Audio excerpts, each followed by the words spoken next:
Следующий вопрос. Что значит слово, Next скажем, question. в Торе? What does it mean, the words said in the Torah? Человек, в которого A дух. person in whom has a spirit. Ответ. Answer. Руах, дух, это второй Ruach, the уровень spirit, души. is the second level of the soul.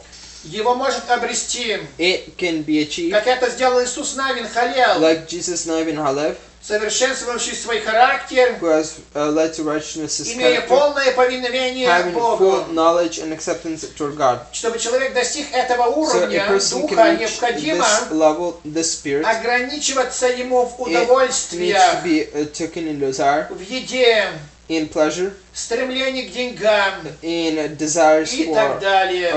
money and etc.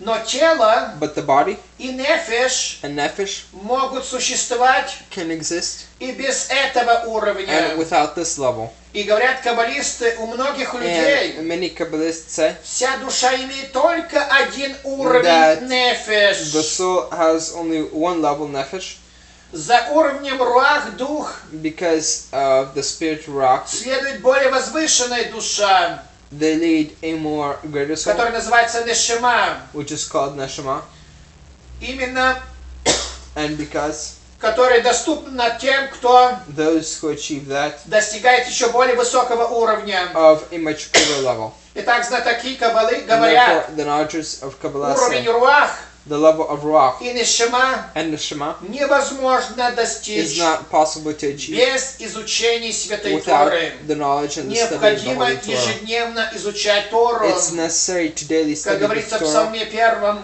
like it says in the first втором psalm, стихе. second verse. Об этом подробно каббалистическая About книга this, the «Сияние Kabbalistic Загар» book, говорит. The light of Zahar says, Ваикра Vayikra 256. 256.